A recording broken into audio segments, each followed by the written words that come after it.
Hello everyone, आज है 26 मई और आज इस वीडियो में हम बात करने जा रहे हैं आईडीएफसी फर्स्ट बैंक के बारे में।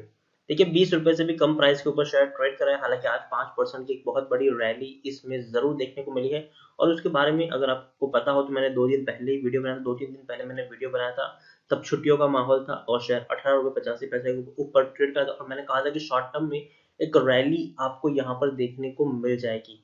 और रीजन सिर्फ उतना था कि नतीजे आए हैं इनके और नतीजे थोड़े बेटर आए हैं और उस अच्छे नतीजे के चलते हम उम्मीद कर सकते हैं कि शेयर में शॉर्ट टर्म के लिए हमें एक रैली देखने को मिल जाए। तो इस वीडियो में हम बात करेंगे कि हाल फिलहाल में कितनी बड़ी रैली की हम यहाँ पर उम्मीद कर सकते हैं, पहली चीज। और दूसरी चीज, किस तरीके से हम खरीदारी कर सकते हैं। तो देखिए, वीडियो को मैं शुरू करूँ उससे पहले अगर आपने अभी तक चैनल को सब्सक्राइब नहीं किया है तो प्लीज अभी इसे सब्सक्राइब कर लीजिए, क्योंकि आगे भी बहुत सारे वीडियोस हैं जो आपको काफी ज्यादा हेल्प करेंगे। तो चलिए शुरू करते हैं। तो जैसे कि आप देख सकते हैं कि तकरीबन 19 रुपये 70 पैसे के ऊपर शेयर अभी ट्रेड कर रहा है। पिछले एक महीने की हम बात करें तो एक महीने में 11.5% की गिरावट है। 22 रुपये 25 पैसे से टूटता हुआ शेयर नीचे आया, बाउंस बैक किया, बहुत बड़ी गिरावट आई, अब फिर से आज बाउंस बैक किया है। एक साल की बात करें तो एक साल में इसमें 56% की हमें गिरावट देखने को मिली है और अब तक का सबसे बड़ा लो 18 रुपये 15 पैसे का है और 46 रुपीज के लेवल से शेयर टूटता हुआ नीचे आया है। कोविड-19 ने बैंकिंग सेक्टर की हालत खराब करके रखी है, बहुत ही ज्यादा खराब।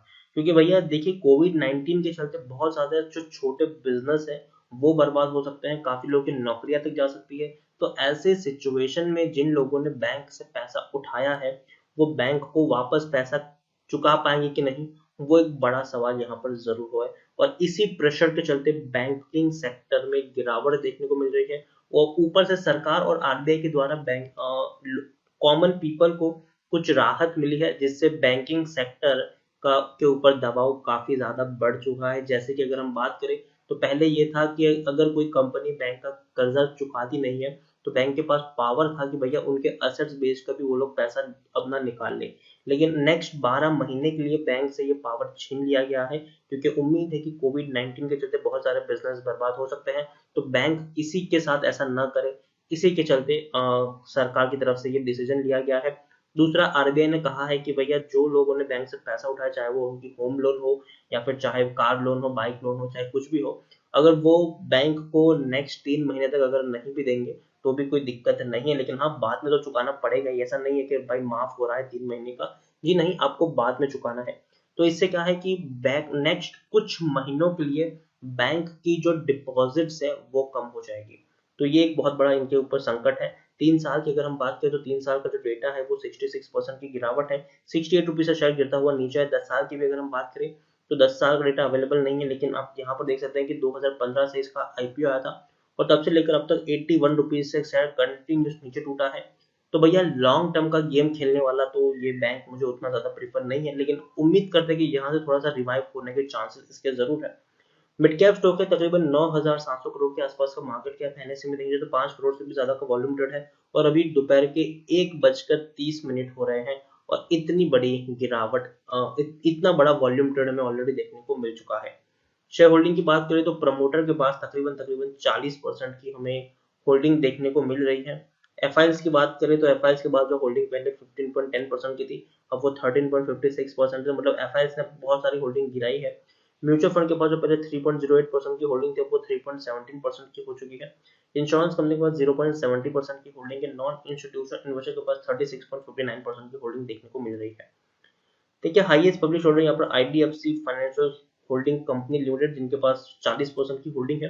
एक भी शेयर गिरवी नहीं है। 9 म्यूचुअल फंड्स हमने पैसा लगाया है। 164 एफआईएस भी यहाँ पर इन्वेस्टेड है। हाईएस्ट पब्लिश शेयर होल्डर की बात करें तो क्लोवर डेल इन्वेस्टमेंट लिमिटेड है, जिनके पास 9.81% की होल्डिंग है। इंडिविजुअल इन्वेस्टर होल्डिंग 22.35% की देखने को मिल रही है। डिविडेंड आप देखिए यहाँ पर लास्ट 2018 में पे किया था, उसके बाद कोई डिविडेंड भी पे नहीं किया है। आईडीएफसी फर्स्ट बैंक के बारे में अगर हम यहाँ पर देखें तो टेक्निकल रेटिंग अभी भी कुछ खास अच्छी नहीं है। रीजन कि भैया बैंकिंग सेक्टर के ऊपर दबाव है, ये हमें नहीं भूलना चाहिए। बैंकिंग सेक्टर के ऊपर दबाव है।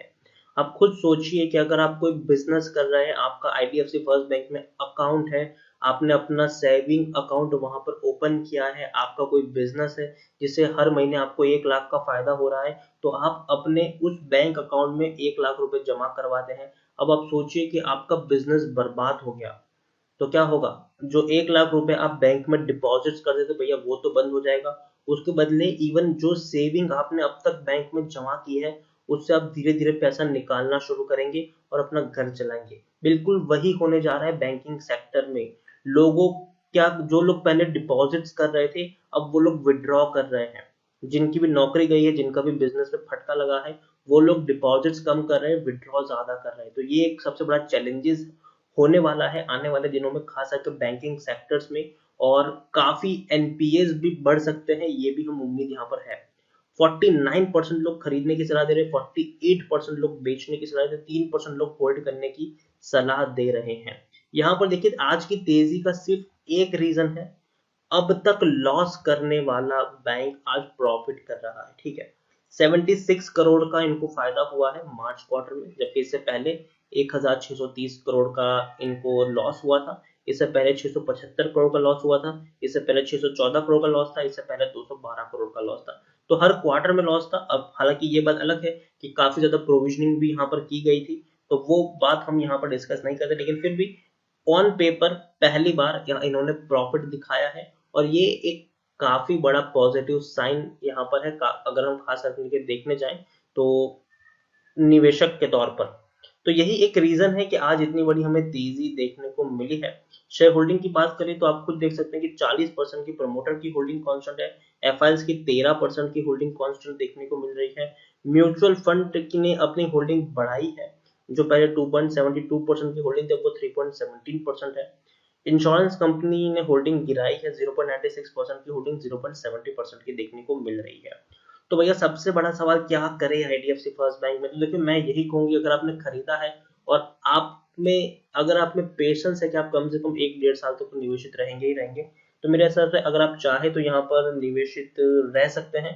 पैनिक करने की जरूरत नहीं है, लेकिन हाँ प्रॉफिट हो जाए तो बेच के निकल भी जाइएगा, पहली चीज। दूसरी चीज, फ्रेश बाइंग करना चाहते हो तो मैं अगेन कह रहा हूँ, हाईली रिस्की शेयर है ये, हाईली रिस्की शेयर है ये। अब तक पैसा बनाकर नहीं दिया है इसने, और बहुत ही ज्यादा ये शेयर रिस्की है। तो इसीलिए मैं यही कहूंगा कि अगर आप खरीदारी करना सोच भी रहे हो तो ज्यादा बड़ी क्वांटिटी फंसाना एक बहुत बड़ा रिस्क हो सकता है। अगर आप चाहें तो आप 100 जितनी क्वांटिटी खरीद सकते हैं, लेकिन उससे ज्यादा क्वांटिटी खरीदना मुझे लगता है कि उतना सही डिसीजन नहीं होगा, क्योंकि एक बहुत बड़ा रिस्क यहाँ पर शामिल है। बैंक ने आज तक कभी भी मुनाफा कमाकर नहीं दिया है, ये पहली बात है। तो अभी भी एज अ रिटेल निवेशक अगर मैं खरीदारी भी करूंगा यहाँ पर, तो मैं 100 से ज्यादा क्वांटिटी बिल्कुल भी नहीं उठाऊंगा।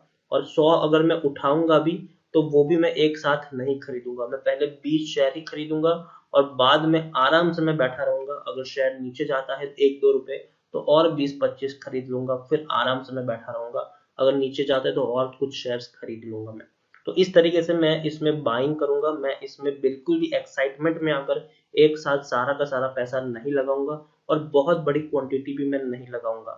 मैं ज्यादा पैसा इस शेयर में बिल्कुल भी नहीं लगाऊंगा, क्योंकि भैया बहुत ज्यादा रिस्क है, बहुत ज्यादा रिस्क है।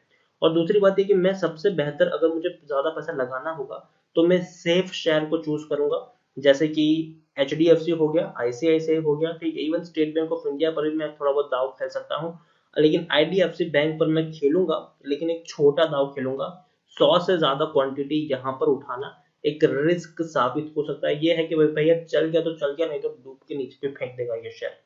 और खास करके आने वाले दिनों में जिस तरीके की सिचुएशन देखने को मिल रही है कोविड-19 के चलते, उसमें जो छोटे बैंक है उनका सरवाइव करना बहुत ज्यादा मुश्किल हो जाएगा। जो बड़े बैंक है जिनके पास इनफ पैसा है, काफी ज्यादा लिक्विडिटी है, वो शायद सरवाइव कर जाए, लेकिन छोटे बैंक का सरवाइव करना काफी मुश्किल रहने वाला है।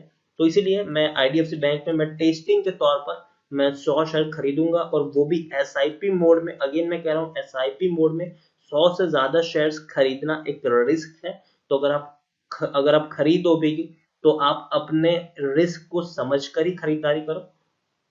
तो इसी के साथ वीडियो को एंड करूंगा। अगर आपको वीडियो पसंद आया हो तो प्लीज इसे लाइक करें, शेयर करें। अगर आप चैनल पर पहली बार आए हैं तो प्लीज इसे सब्सक्राइब करें। और आईडीएफसी फर्स्ट बैंक के बारे में आप क्या सोचते हैं वो भी आप मुझे कमेंट में लिखकर बता सकते हैं।